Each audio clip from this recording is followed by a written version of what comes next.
Ramesh twelve Ramesh YouTube சேனலிலிருந்து கவிஞர் ரமேஷ் ராஜாக்கு நான் இன்றைய கெக்கட்டி ஊரை சேர்ந்த எல் நடராஜன் அவருடைய பேட்டிக்கான வந்திருக்கின்றேன். அண்ணா வணக்கண்ணா. வணக்கம், சொல்லுங்க. சரிங்க, நீங்கள் இது வரைக்கும் எங்கே பணியாற்றி இருந்திருக்கீங்க? நான் வந்து 1986 என்னோட டிகிரி முடிச்சுட்டு ஒரு கம்பெனியில் இங்கே சேர்ந்தப்போ இங்கே கொலக்கம்பு பக்கத்தில் இருக்கிற ஒரு கம்பெனியில் ஒர்க் பண்ணிவிட்டு அங்கேருந்து ட்ரான்ஸ்ஃபர் ஆகி கன்னியாகுமரி போய் இப்போ 36 வருஷம் ஆச்சு. கன்னியாகுமரி 36 வருஷம் நீங்கள் சர்வீஸ் பண்ணியிருக்கீங்க, சேவ் பண்ணியிருக்கீங்க. ஆமாம். தனியார் துறையா அரசு துறையா? இது வந்து தனியார் துறை. அதில் வந்து அது மோஸ்ட்லி வந்து ரப்பர் எஸ்டேட்ஸ். Rubber estates. ஆமாம், ரப்பர் எஸ்டேட்ஸ். அதில் வந்து 36 வருஷம் சர்வீஸ் பண்ணிவிட்டு இப்போ சமீபத்தில் ஒரு 8 மாதத்துக்கு முன்னாடி தான் ரிட்டையர் ஆகி இப்போ ஊருக்கு வந்து செட்டில் ஆகிருக்கேன். இப்போ ஊருக்கு சேர்ந்துருக்கீங்க. இப்போ ஊர் அனுபவம் கம்மி. ஊர் அனுபவம் கம்மின்னு சொல்ல முடியாது. ஏன்னா நம்ம பிறந்து வளர்ந்த ஊரெல்லாம் இதுதான். படித்ததும் ஊட்டி ஆர்ட்ஸ் காலேஜ் தான்.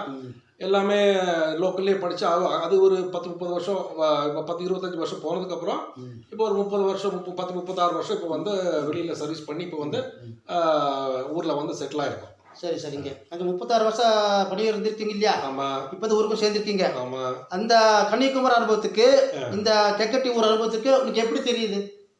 இது நீங்கள் பார்த்தீங்கன்னா ஒவ்வொரு ஊரும் வித்தியாசமானது. அங்கே இருக்கிற மக்களும் அங்கே இருக்கிற தொழிலும் வேற மாதிரி இருக்கும். நம்ம ஊரில் இருக்கிற மக்களும் தொழிலும் வேற மாதிரி இருக்கும். எல்லாத்தையும் ஒரே மாதிரி ஒப்பிட்டு நம்ம சொல்ல முடியாது. அந்தந்த இடத்திற்கு ஏற்ப அங்கே தொழில்களும் மக்களும் எப்படி இருக்காங்களோ அதுக்கு ஏற்றாப்புல தான் அது போகும். நானும் இது இப்போ இந்த 36 வருஷம் சர்வீஸில் வந்து அங்கே மோஸ்ட்லி வந்து நான் வேலை செஞ்ச ஏரியா மொத்தம் மலையாளிஸ் தான். மலையாளிஸாக இருந்தால் கூட அவங்களுடைய கலாச்சாரம் எப்படி, அவங்களுடைய வேலைகளும் பாக்கி விஷயங்கள் எப்படி இருக்கோ அதுக்கு ஏற்றாப்புல நாங்கள் செயல்பட்டு வந்திருக்கேன்.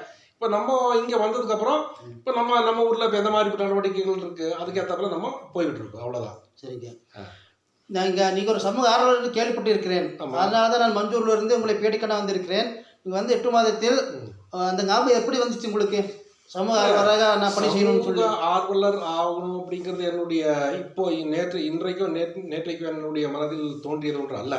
இது வந்து ரொம்ப காலமாகவே இருக்கு. வாய்ப்புகள் எப்போ நமக்கு அமைகிறதோ அதை அந்த சமயத்தில் நம்மளால இதை பயன்படுத்திக்க முடியும். இப்போ அந்த வாய்ப்பு வந்திருக்கு. இப்போ 36 வருஷம் சர்வீஸ் பண்ணி இப்போ ரிட்டையர் ஆயிருக்கேன். இப்போ ஊருக்கு வந்து செட்டில் ஆகிருக்கேன். இப்போ வந்து ஒரு 8 மாதம் ஆச்சு. இப்போ அந்த வாய்ப்பு கிடைக்கும் போது அந்த வாய்ப்பை எனக்கு சாதகமாக இருக்கிறதுனால ஒரு சமூக ஆர்வலர் செய்யக்கூடிய ஒரு வேலையாக இருப்பதால் நான் வந்து அதை வந்து இப்போ பண்ணி முன்னுக்கு போயிட்டு இருக்கேன். உங்களுக்கு தோட்டத்துறைகள் இருக்கிறதா? தோட்டம் ஓரளவுக்கு இருக்கிறது. உங்களுடைய பொழுதுபோக்கு என்ன?